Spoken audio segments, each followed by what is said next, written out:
Now that we have found how to compute operators like momentum and also the energy, we have to find the analog of the classical mechanics equation F equals ma, which describes the motion in classical mechanics. And we want to find the analog for quantum mechanics, Qm.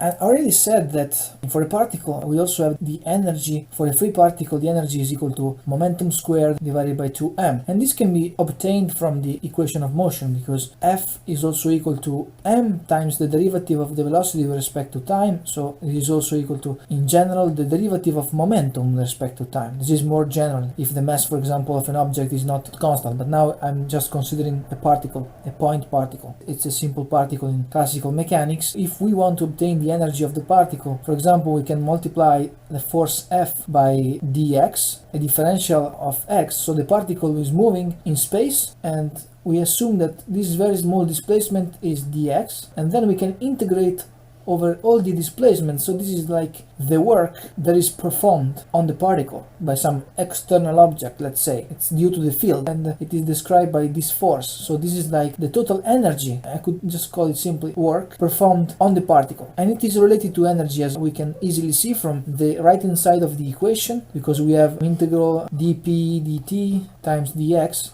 But of course, we can also rewrite it as this dx over dt is the velocity, and if we multiply the velocity by the mass, we get momentum. So the velocity is momentum divided by mass times dp.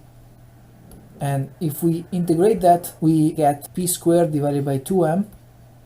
In general, the integral gives me a constant here. So this is like the total energy of the particle. As you can see, it is also related to the work performed on the particle. And usually we set the energy level to be 0 in classical mechanics when the velocity of the particle is 0. So if the momentum is 0, this constant should be set to 0. So in general, the energy, the total energy of the particle is p squared divided by 2m.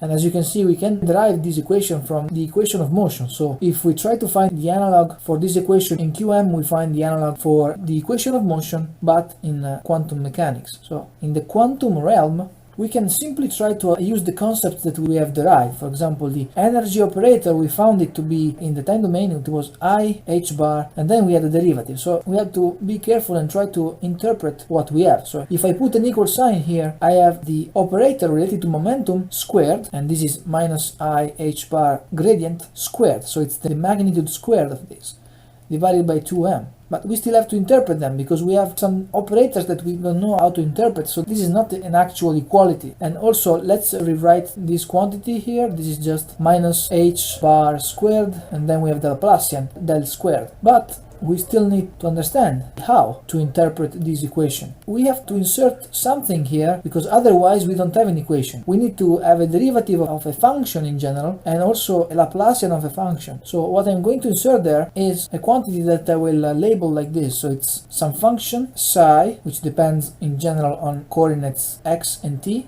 Let me rewrite it here. So I have I h bar d over dt, and then I have some function psi of xt.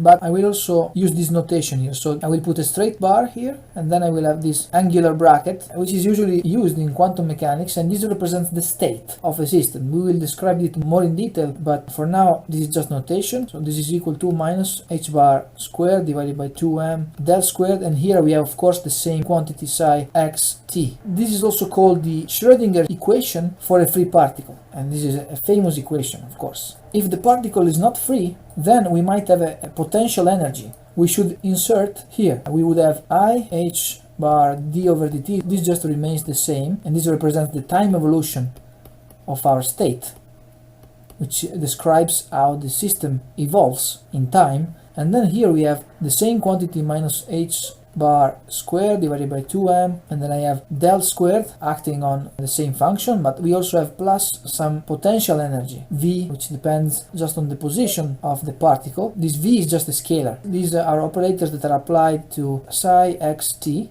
and this is just the Schrodinger equation for a particle in a field described by v of x. It's the potential energy which can be ascribed to the field which the particle is subjected to. And if we have more particles, we can have something more complicated, but intuitively it's very similar, because if we have a state which describes more particles, we might have the position x1 of the first particle, the position x2 of the second particle, and the position xn of the nth particle, and then of course it might depend on time, but the left hand side remains exactly the same. What we have on the right is in general a sum. The sum is performed over operators like h squared divided by 2m with a minus sign, Laplacian del squared. This Laplacian acts on, for example, the coordinate of the first particle, so I will label it by xj, and here I have j from 1 to n.